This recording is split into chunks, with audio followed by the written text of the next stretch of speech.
Hola y bienvenidos. Welcome to Thursdays for the Soul, a webinar series for the whole church. And we faithfully focus on care and education for the people of God and create opportunities to digitally worship together as the whole of the United Church of Christ. From prayer, music, and psalms to interviews of key leaders and how-tos in congregational life. This series stays current to the relevant topics of the time and offers opportunities of connection in the wider church and in your community. Together we can bring our church and the world towards the word God imagines all of us to be. Buen dia, I am Reverend Roberto Ochoa, the Associate for Congregations of Color, Ethnic Identified Congregations for the United Church of Christ. I am your host for today's program, a conversation on vibrant reentry and voters' rights with activist Desmond Meade and Reverend Dr. Karen Georgia Thompson. Before we begin today's program, I'd like to share with an upcoming program for you. February is African Descendant Black History Month, and on next week's Thursday for the Soul on February 3rd, we begin the celebration with the United Black Christians of the United Church of Christ with an uplifting and spirit-filled program entitled Our Souls Look Back, Past, Present, and Future. So we invite you to join with this worship and praise with UBC. All of Thursdays for the Soul digital programs begin at 10:30 a.m. Hawaiian, 12:30 Pacific, 1:30 Mountain, 2:30 Central, and 3:30 p.m. Eastern times. If these hours inspire you in any way, you would like to continue supporting the ministries like this, consider donating to the annual fund by texting UCC to 41444. That's UCC to 4144. Now for our exciting program today, Vibrant Reentry and Voters' Right. We have an exciting conversation today on something that is so important. And it's my pleasure to introduce the Reverend Traci Blackmon, who's the United Church of Christ Associate General Minister for Justice and Local Church Ministries, to introduce our special guest and about this very important topic affecting us all. Hola, Reverend Traci. Take it away. Hola, Roberto, and good morning, good afternoon, wherever you are. We are so glad that you have joined us today. It feels good to be back in this space and so great to see so many of you who have joined us today. We're already over 100 guests and people are still entering. Today's conversation is critical and contextually relevant, given that we were unable to pass voting rights legislation in this country just recently. Our guest is Desmond Meade, and he is the Executive Director of the Florida Rights Restoration Coalition. Many of you may remember that in 2018, a grassroots effort to pass Amendment 4 in Florida was successful. That effort was led by Desmond and his team of people who were on the ground, restoring voting rights for 1.4 million Floridians, the largest gain since the Civil Rights Movement. And we're so excited he's joining us. And I am grateful to my colleague in ministry, Reverend Dr. Karen Georgia, who is no stranger to any of you, who will be moderating this conversation.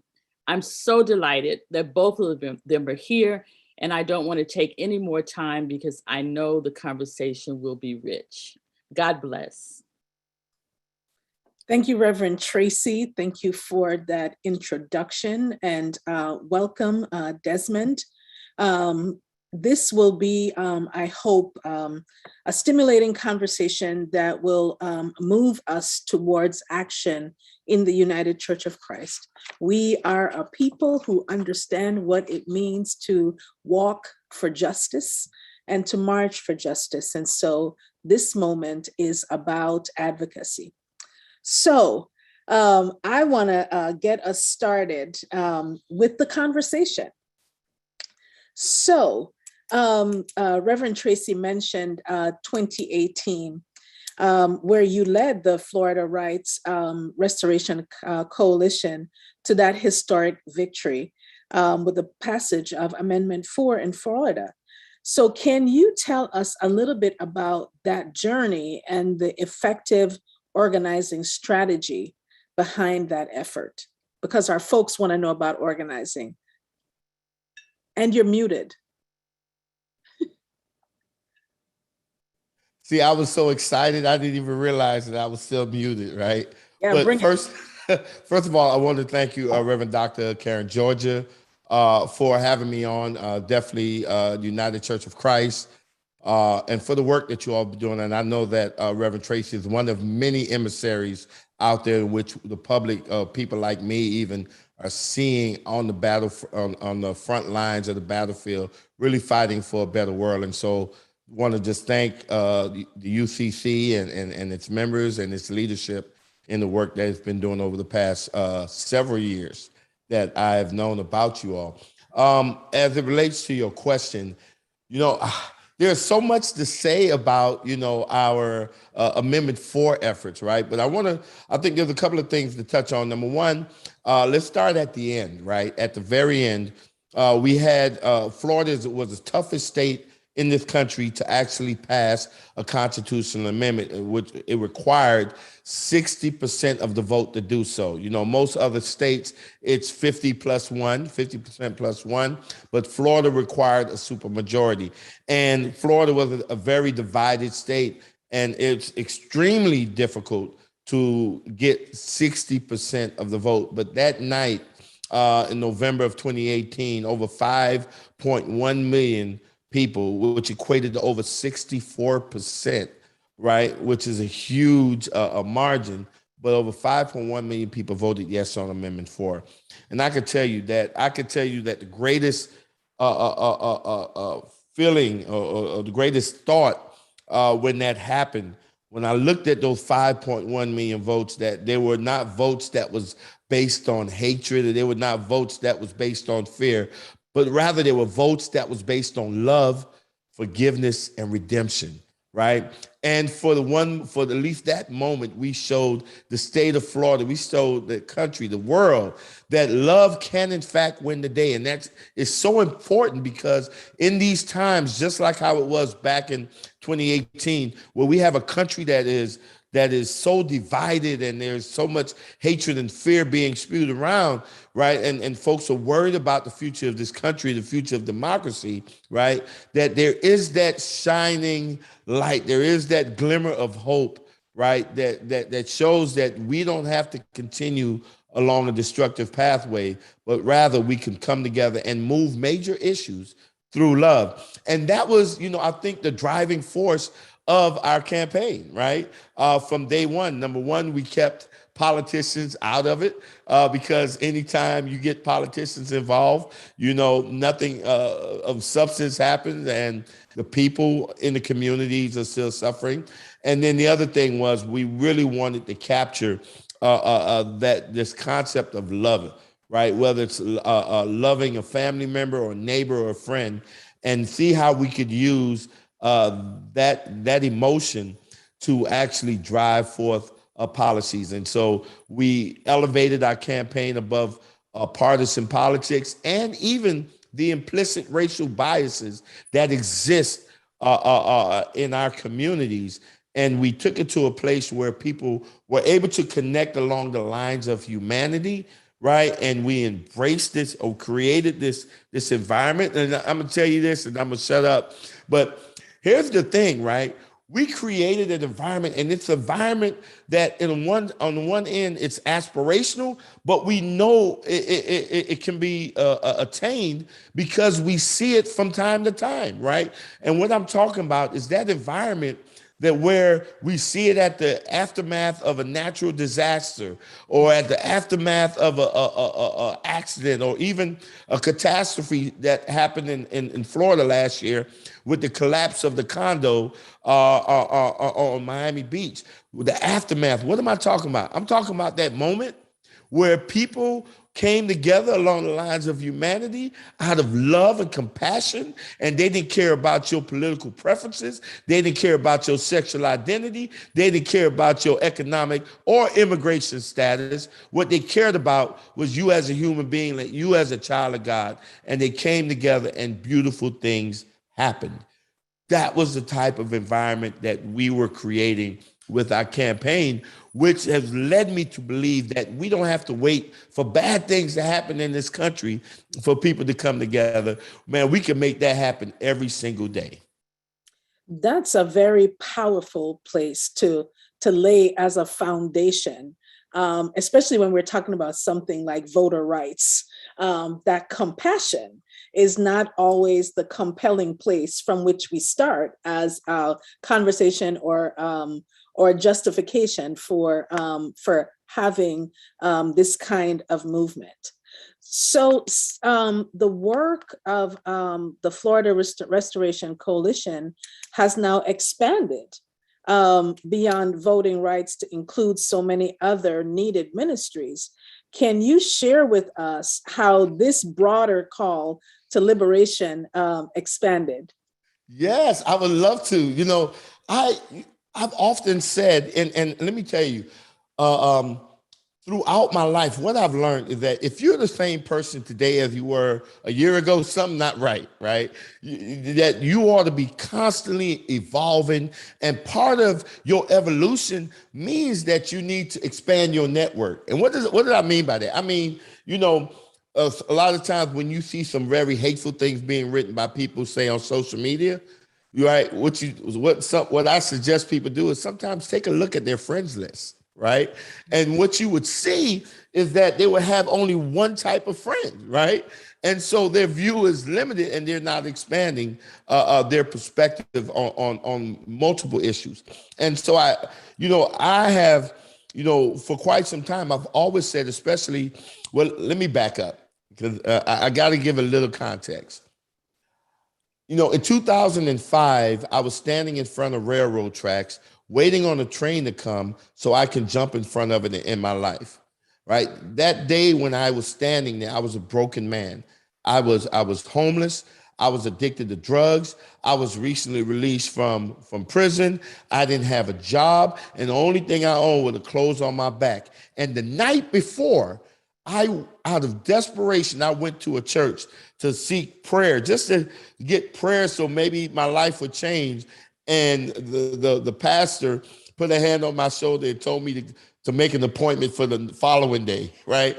And I remember walking out that church thinking, man, even God has turned his back on me, all right? And so that day when I stood in front of those railroad tracks, I was broken and I was ready to end my life. I didn't see any light at the end of the tunnel, none of that, right? And I was raised in a Christian family and I knew that my parents, my family would have been disappointed to see where I was at. I know they didn't raise me to be in that position, but there I was. And I waited and I waited and I waited, but God had other plans and that train never came. And I ended up crossing those tracks and I walked a couple blocks further, checked myself into drug treatment. After completing drug treatment, I moved into a homeless shelter again. And while at the homeless shelter, I decided to go to school to to do something to raise my self-esteem so I would not relapse like I've done so many times use drugs again, because I figured that the next time I relapse, I won't be as lucky at those train tracks. And so I enrolled at a local community college. I did extremely well, graduated at the top of my class, continued my education, and eventually I got accepted into law school. Right. And in May of 2014, I graduated with a Juris Doctorate degree. In that process, I became the executive director of Florida Rights Restoration Coalition, and so on and so on. And I tell folks that when I was at those railroad tracks, if somebody would have told me, Desmond, don't jump in front of that train, because in just a short number of years, you're going to graduate law school. You're going to sit on boards with mayors and commissioners and state attorneys, and you're going to meet the president of the United States multiple times, or you're going to lead an organization that's going to restore voting rights to 1.4 million and become Time Magazine 100 most influential in the world and become a McArthur Genius Fellow. If somebody would have told me all of that, the first thing I would have asked them was where did they get them good drugs they smoking, right? Because there was no way that you could have convinced me that a person who was a crackhead, who was in and out of jails and prisons and homeless, right, could ever experience that, right? But I am living testimony of the power, and I tell folks, this is the power of God, that if you commit to handling God business, he takes care of yours and do a much better job. From that experience, what I've always, one of the phrases that I've always used, and Dr. Karen Georgia, excuse me for taking a long way on this answer, but I think it's so necessary. But through that process, one of the phrases that I always held on to was, the chain is only as strong as its weakest link, right? No matter how much weight you want that chain to bear, it can only bear as much weight as the weakest link can handle.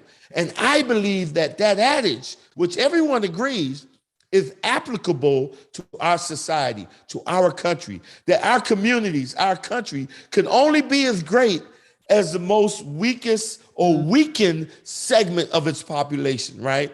And so if there is a correlation here, if we want our communities to thrive and to become greater, right? If we want our country to become greater, then we must seriously invest in strengthening those in our communities that have been most weakened, right? Whether they were weakened by systems of oppression, systems of racism, weakened by a narrative that says that some people's lives are just not as valuable as other people's lives, right?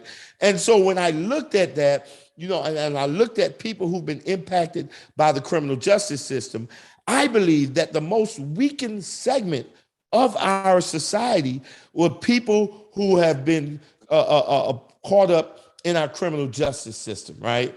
And just to give a little context to that, I remember having a discussion with Michelle Alexander, and she's talking about being in a city and seeing some homeless people next to a church, and she asked them, she said, that church feed people? They're like, yeah, we go there every day and eat. And they were like, that church clothe people? They said, yeah, we go there all the time and get stuff.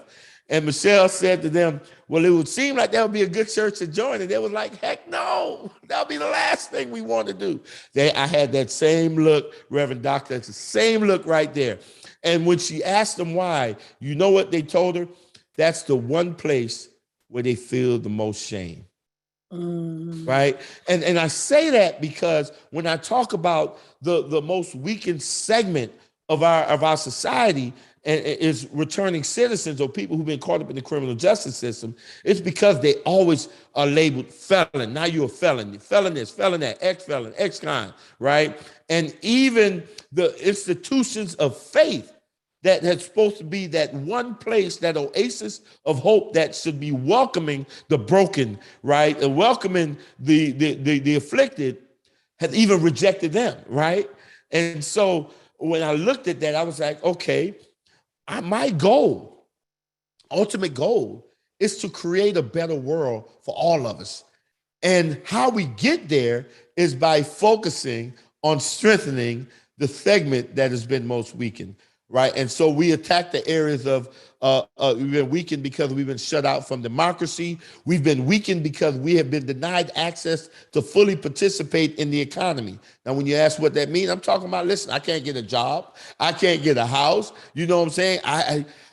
Those things prevent me from really fully engaging in the economy. And of course, that narrative that says because I was convicted of a crime that I am less human or I'm a less American than everybody else. And when we change that, man, everybody benefits from that, and our society becomes a much greater place to live. Thank you for that, for every single second that we listened to. And I just want to take a moment of personal privilege in the midst of all of this. One, to thank you, but two, to point out to those who are on this call, who include our clergy and those who sit in our pews, how much it means when we stop, even for a moment, and listen to those who reach out to us. It is heartbreaking to hear that you went to the church and you weren't received in a way that provided you with hope. I also want to point out to us the language of returning citizen, because it means something when people are incarcerated and their rights are taken away from them, because that's also about citizenship. It's about belonging. And so welcoming people, not as former convicts, but using a different kind of language to welcome people back. So I hope that we're hearing these things and that we're willing to, as you said, change how we understand the world, because change actually visits us every day. Sometimes we're just not willing to embrace the change that comes upon us. Reverend Dr. Karen Georgia, can I add a little something to this? Please. Give it even more context, even about around this language stuff, right? I remember reading this book, African Americans and the Atomic Bomb. And basically it was analyzing African Americans' response to the bombing of Hiroshima and Nagasaki.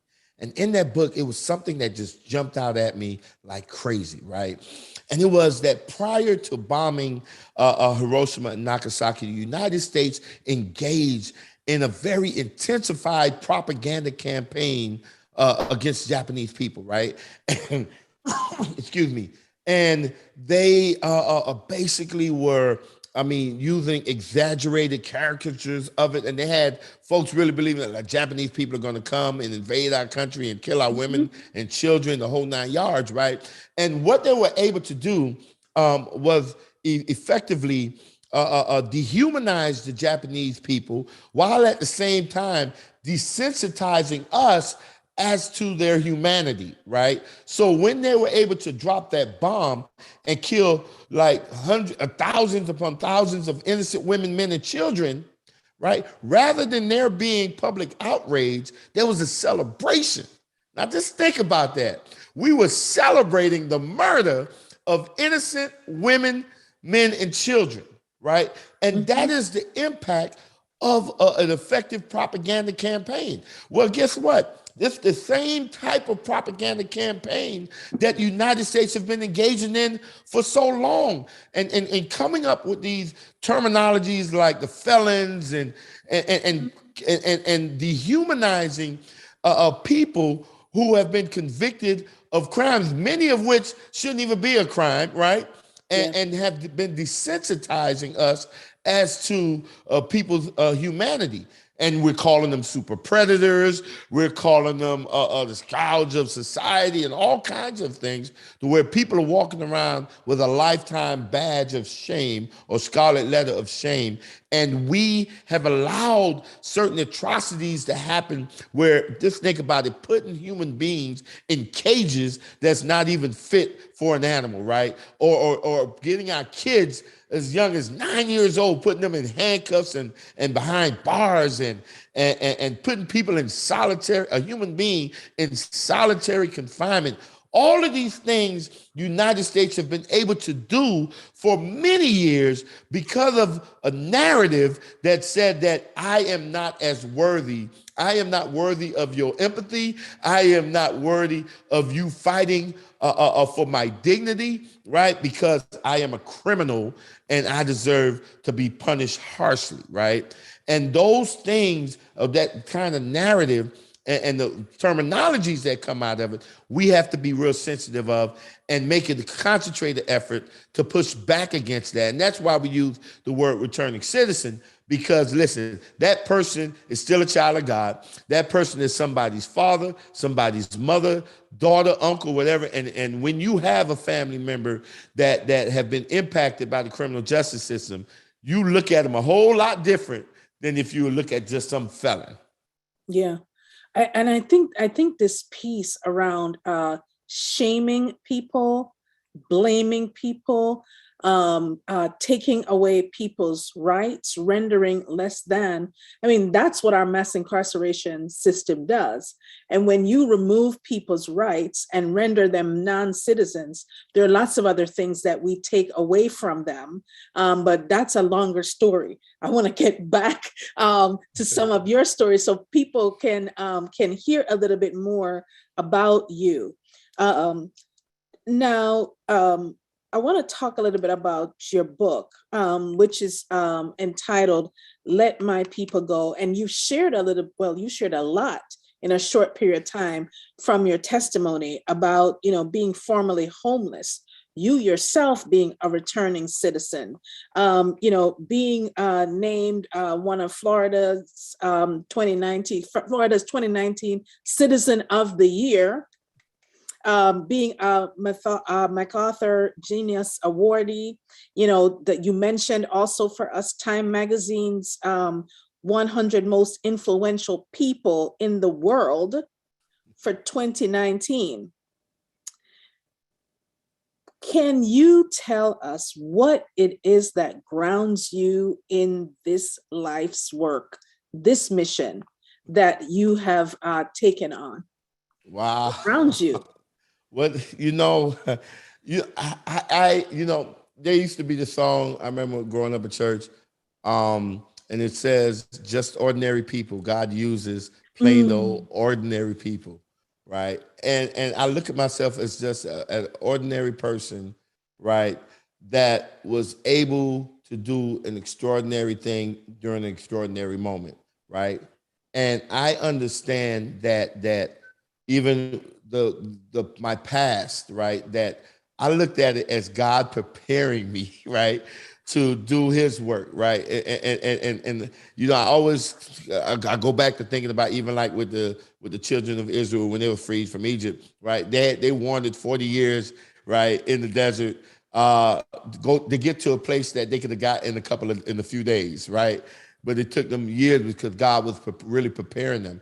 And so I look at when I realized that I'm nothing but a instrument that God uses, right? And I had made that, I was able to come to that conclusion when I was in drug treatment, right? To be able to understand what my role is, right? And then what God's role is. I understood the assignment, right? When you understand the assignment and understand where God has brought you from, right? Amen. And you keep that in the front of your mind, man, listen, it's so, listen, I am grounded and I am so plugged in because, I remember talking to one of my good pastors, Pastor Ronald Thomas, about how with the faith thing, how, I've come to this place, man, where I expect great things, what I'm saying? It's like it's supposed to happen because what I've seen consistently over my life is that, man, when you focus on God business, man, he takes care of yours. You don't have to worry about that, right? And so no matter what the great things are that may happen, right? My job is not focusing on the great things. My job is focusing on God's business, and what God's business is, and the assignment that I'm given, right, is number one, to advocate for the least among us, right? And I think that was something that even Jesus talked about. Like, listen, I don't care how much money you give the pastor on Pastor Appreciation Day, or how much tithes you're giving, right? None of that means nothing to me if you sing the best in the choir, if you don't have love for your fellow, if you don't have love for that prostitute, for that drug dealer, for that convict, if you don't have love for those individuals, then guess what? You know what I'm saying? All that stuff you're doing is almost meaningless and sounds like tinkling brass and what, I can't even remember the term. Yes, and cymbals, That's clanging right. brass and tinkling cymbals. There you go. Yes, I'm And here so for you. I'm feeling it. And so I just remain focused because my joy comes in knowing that my life is being used for a purpose. Let me tell you something. When I had crossed the railroad tracks, I had stopped, right? And I looked back at those tracks and I asked myself, Desmond, what if that train would have killed you, right? If it would have came and it killed you, how many people would come to your funeral? And the answer was zero. I would have died and been buried in the pauper's grave. And that was a lonely feeling. And so I changed the scenario and said, okay, Desmond, the train kills you and your name is on the front page of the major newspaper and the picture there, Desmond killed by train. How many people would come? And let me tell you, I thought long and hard, it could only come up with 4 people. And out of those 4, maybe 2 would have shed a tear. And that thought hit me in the gut like a Mike Tyson blow and made me question my existence. You mean to tell me, Desmond, after all these years you've lived on this planet and you've lived in these different states and you've had all these friendships and relationships, you mean to tell me only 4 people would care if you died? Have your life been that insignificant? And that question stayed with me as I entered into drug treatment. And I remember while there, Rosa Parks had passed away. And I remember as her body was laying in the rotunda of the Capitol, how so many people were filing in to pay their last respects, and so many others were coming out of there with tears streaming down their faces. And, you know, something just hit me just out of nowhere. Right. And I remember jumping up and screaming at the TV. I was like, that's it. That's what I want. And I started planning my funeral. Right. But that was that process that eventually led me to a place, right, where at first I thought, man, I had to help 1 million people. I needed my life. I wanted to feel like my life was significant. But that first moment that someone told me that it was something that I said that caused them to experience a paradigm shift, caused them to have hope.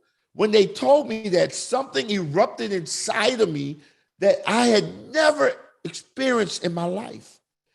I could tell you today, Reverend Doctor, that I was experiencing a joy that I didn't even know existed. It was a joy that I was chasing all of my life and didn't even know I was chasing it. Yes. Right? I found my purpose. I found what God's purpose was for me. And it wasn't any complicated formula for anybody. It was very simple. No matter where you are in life, that there's something that you can give. Because when I looked at everything that God has created, it took a little, gave a little, right? It didn't try to hold on to everything. Right? Because then it'll turn into the Dead Sea and kill itself from within. What it did was that when you looked at nature, it gave back. It gave back. And that's all God wanted. Wherever it was, that path that I've gone through was to take my experience, strength, and hope and use it to help others. Because no matter how bad I think I was, or no matter what bad a position I think I was in, it was always someone else that was worse off. Right? Yeah. And so finding that, oh my God, that was the most liberating thing that happened. And so I don't need the title. I don't need the time 100. All those things are the tools that God allowed me to have to continue to do his work, which is very simple. Man, listen, every day you wake up, you try to figure out a way to make your world a better place. You figure out a way to improve somebody's life, not your own. Don't worry about your own. I'll take care of that. Just work on others. Mm-hmm. Whew. We're running out of time and we want to hear more from you. So I want to shift the conversation a little bit. And this really helps, this grounding around purpose, a faith-centered life, just a way of understanding purpose as changing the world one day at a time, one moment at a time. So I'm going to shift us a little bit. Now, state Republican legislatures spent a preponderance of 2021 looking for the widespread voter fraud that former President Donald Trump told his supporters cost him the election. They never found it, yet in spite of the absence of such truth, legislators in 49 states, 49 out of 50, drafted more than 440 restrictive voting bills this year. So far, 34 of them have become law. Desmond, as someone whose life work is centered on securing voting rights for the marginalized, recognizing the way rights are taken from the least of these in our society, what would you say is the Republican Party's fear of widespread access to the ballot? Woo! Reverend Dr. Karen Georgia. I love that question. I love that question.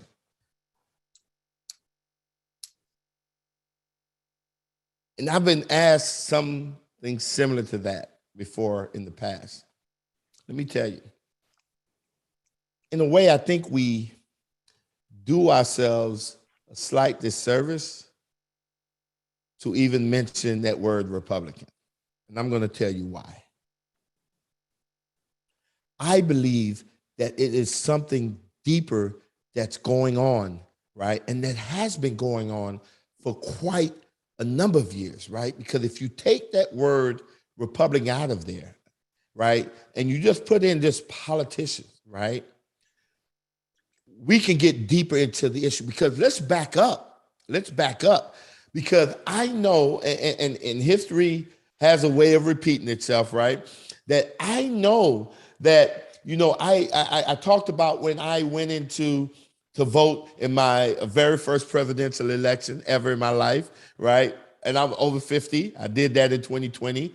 And in the primaries, it was the first time I voted in over 30 years, right? And I believe I was 18 at the time I voted, and I didn't vote again until 2020. And when I walked in there, how I felt like I was walking on hallowed ground, right? Because of the blood that was shed.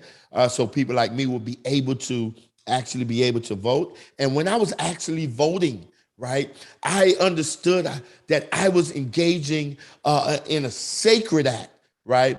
And that voting elevated me to a place, right, that transcended partisan politics, that transcended even the implicit racial bias. It took me to a place that said something so simple, and it said, I am. That voting was a validation of my existence within this society and the value of my existence, right?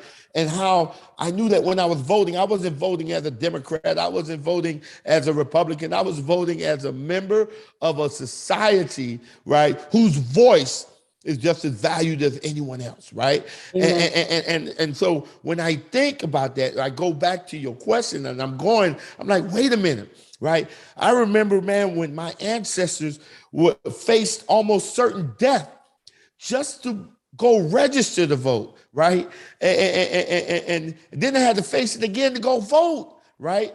And I remember that the people who were doing that were Democrats, Dixie Democrats, right? And I remember, and even when you talk about even with gerrymandering, right, and redistricting, and all of these are tools that's being used by a political system to pick and choose their voters, right?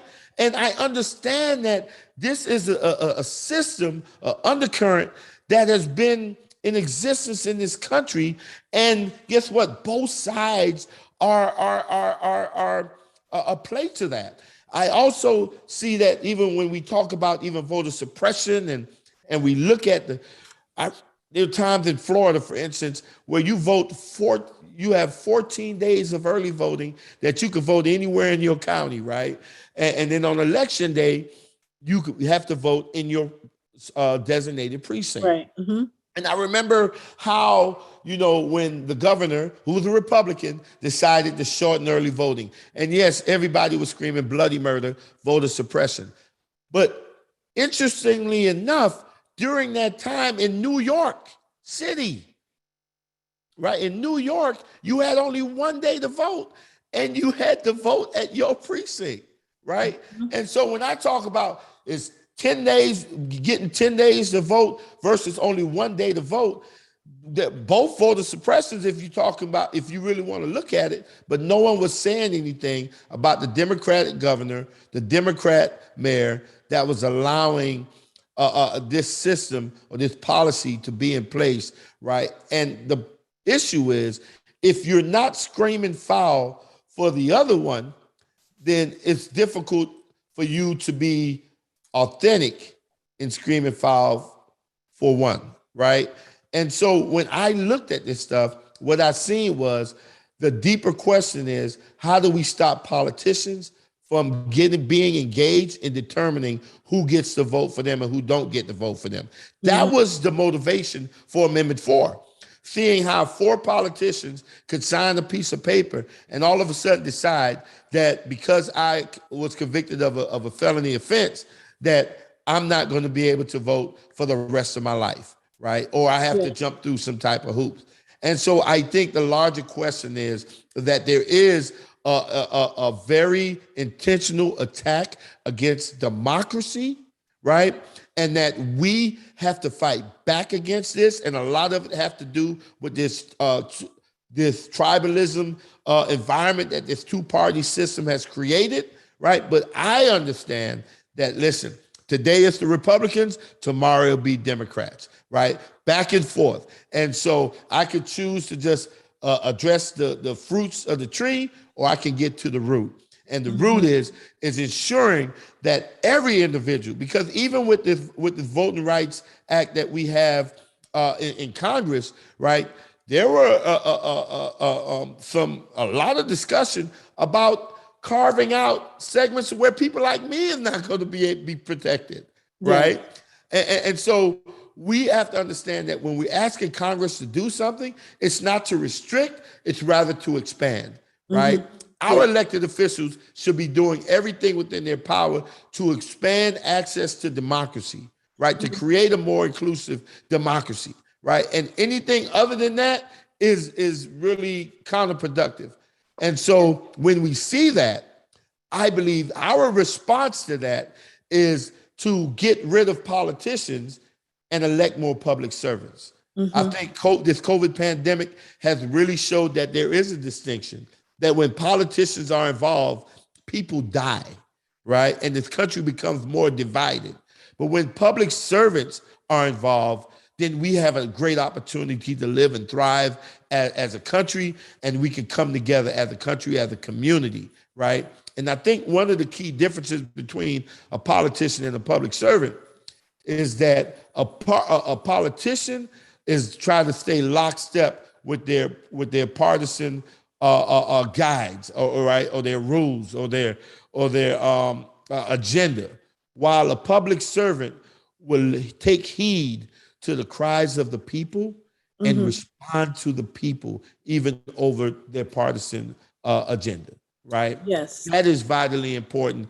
And I think that we can see it on both sides. Let me tell you, and this may be controversial, I think the administration's biggest failure is not in getting the two Democrats aligned.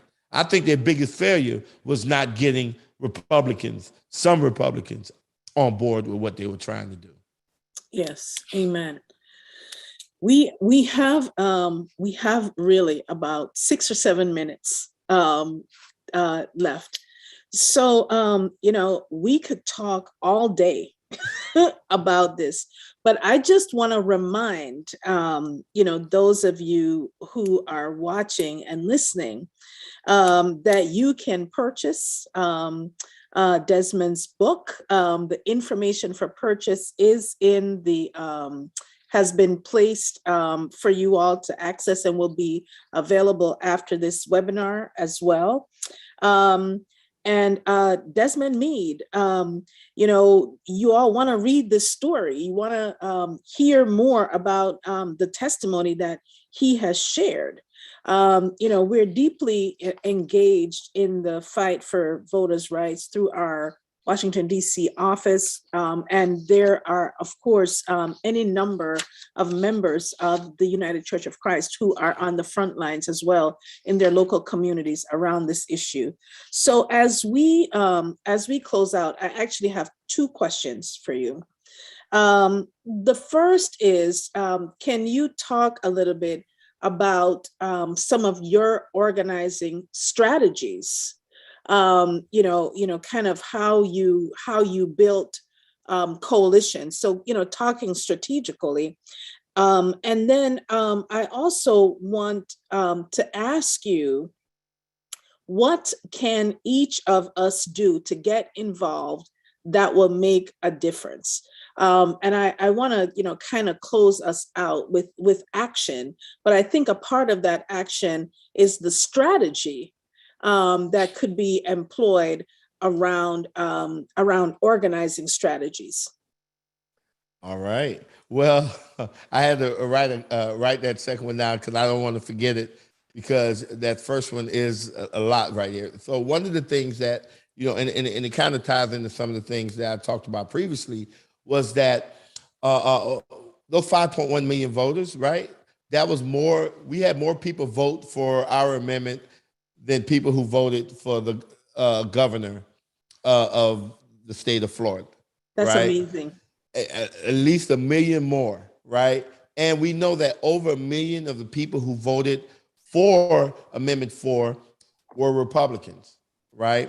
Now, let me tell you, the narrative has been for years, right? Oh, you don't want voting rights. You don't want voting rights to people who've been in prison because, number one, these are erroneous assumptions, but these are the assumptions that folks make. Oh, well, when you think about people in prison, they're black, and black people vote Democrat, right? Now, let me just give this little caveat. Why is it that black people are the only group of people in this country where you can just look at and decide what political party they're in, right? You can't do it with any other.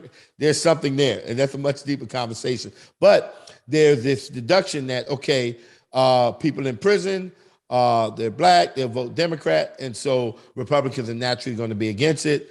They're going to push back. They don't want that happening, right?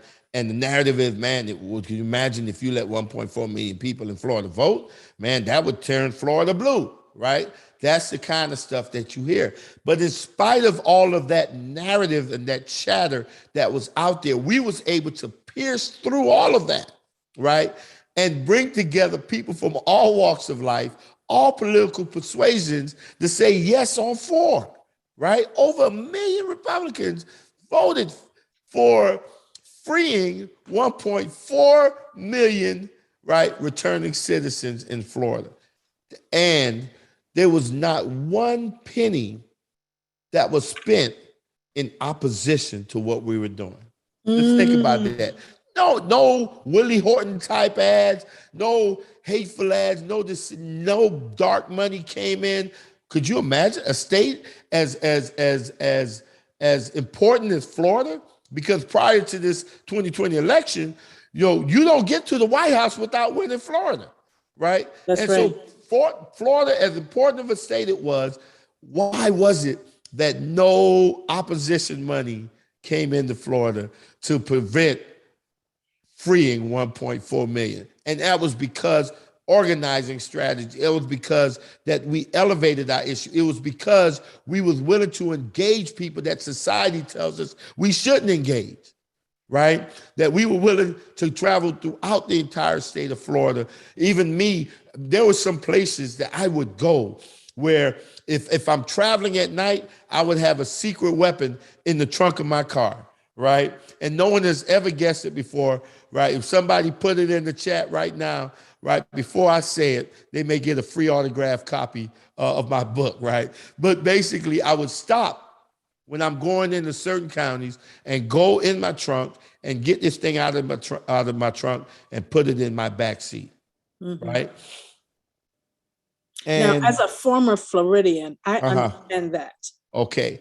But no one ever figured out what it was I was putting in my backseat. I love someone said a Bible in the collar. Your stuffed animal. That's awesome. Great choices. But you know what it was? You know what it was? A Trump campaign sign. So if I were to get stopped, and as the police was approaching my car, I'd be rolling down my back window. And as he's approaching the car with his gun drawn, because it's going to be drawn, right? And he looks in that back seat, first thing he's going to see is "Make America Great Again" Trump sign, and think that I'm one of those good Negroes. And maybe I get to survive that encounter. Maybe. Right.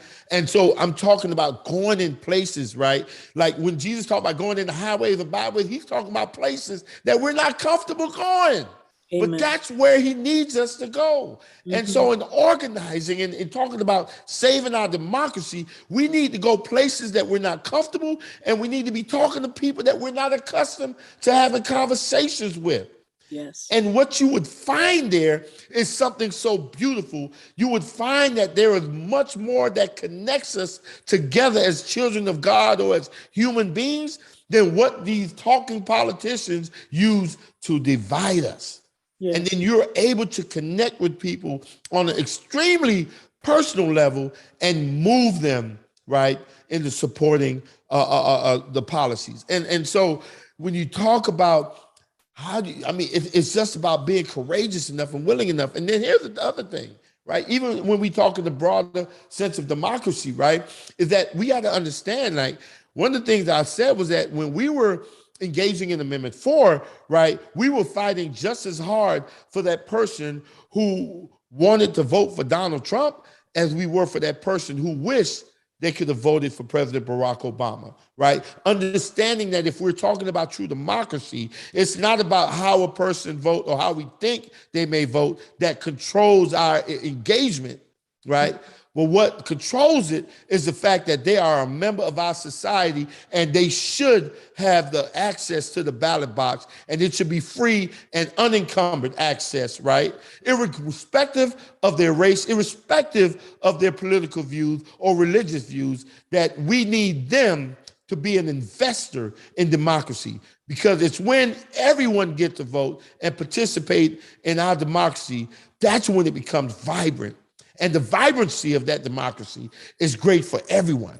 And so that drove our organizing strategies and approach, is that we were willing to talk to anyone, anywhere, right? And connect with them along the lines of humanity, right? And so even moving forward into the second part of your question, well, what can you do? Well, one of the first things, you know, like you have champions, UCC have champions like you, Reverend Blackmon, that's been doing amazing work. Man, your leadership is setting an example. Find ways to support your leadership and lift them up when they get weary, because they will get weary. That's one thing that you definitely can do, and it doesn't take that much effort, right?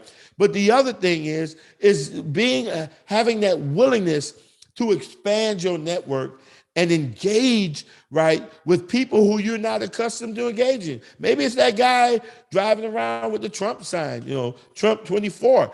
We can't look at them, you know, in recovery. One thing I learned is that you hate the disease, not the person, right? Mm-hmm. And so we, even though we detest racism, right, that and someone may be racist, we have to find ways where we can hate that disease that has afflicted that person, but understand that in spite of his disease, he is still a child of God, right? And that we could have to find ways, how do we love that person into changing, right? And that's what we did in Florida. Man, people came at us with hatred or whatever, man, we responded with love, right? When during the 2020 elections, when there was some concern about my life and people in the far right that was trying to find ways to sabotage our program, and a reporter asked me, like, what, you know, because a bunch of them were returning citizens too. And what I told that reporter was that if they sign up for our fines and fees program, we'll pay their fines and fees so they'll be able to vote too. Even that person that hated me because of the color of my skin, or that person that thought about even killing me, right? I was still fight for their right to have access to democracy, right? Point blank. And we have to understand that as warriors, right, or as people who believe in true democracy and a vibrant democracy, then we're going to be uncomfortable. But we've got to fight for everyone, not just a small subsection. Mm-hmm. There are people suffering. You know, when I looked at, you know, you talk about the disproportionate impact on African Americans with felon disenfranchisement in Florida, where 1 out of every 4 Black men could not vote because of a prior felony conviction. Yeah, we could focus in on that, but you would lose sight of the bigger picture, which tells you that African Americans only accounted for 1/3 of all of the people who couldn't vote because of a felony conviction. Mm-hmm. And so I could choose to just focus on African Americans, or guess what? I could bring the whole group along with me. And I decided, no, let's bring the whole group along with me, because we need the whole group to invest, right? If I just was relying on African Americans to vote to pass this Constitution, it wouldn't have happened. If I would have just relied on Democrats to pass the Constitution, it wouldn't have happened, right? I needed everyone. I needed this to be an everybody issue. And everything that we hold dear to our heart, it cannot be an exclusive issue. It has to be an inclusive issue because we need everyone's buy-in, whether they're white, black, whether they're Asian Pacific, whether they're conservative, progressive, or independent, or nothing at all. If they are breathing and there's a body in there, we need their buy-in, because when we can get the collective, there's nothing that can stop us. Amen. I know that we have run over quite a bit. There are a few people who have left, but today our souls have been blessed, tremendously blessed by these few minutes that we have spent with you. Desmond, I just want to thank you so much for your visit here with us today. I see that people are leaving. However, for those of you who are still here, I want you to know that we are giving away to the first 50 people who email your mailing information to Denise Pittman at pittmand@ucc.org. That's pittmand@ucc.org. You will receive a free copy of Let My People Vote, which is Desmond Meade's book. So we're giving that to you as a gift. Some of you for sticking around, but remember, we only have 50 copies. So the first 50 people who email will have access to the book. I can't thank you enough. Please know that I will meet you in those streets. We're fighting for the same cause, to ensure that the rights of all God's people are protected, to ensure that each person has the ability to live with dignity and respect. And these are the places that couch our universal human rights. This is not about civil rights. This is about universal human rights, and that's what we're fighting for. So I just want to thank you for this, for this work that you're doing down in Florida. Thank you for your testimony. Thank you for sharing with us about your faith. And just close us out and just hand this back over to Roberto. Thank you. Thank you. Thank you both, Desmond Meade and Reverend Dr. Karen Georgia Thompson, for an amazing conversation. So, friends, thank you so much for joining us. And until next time, may God continue blessing you in all you do. Amen.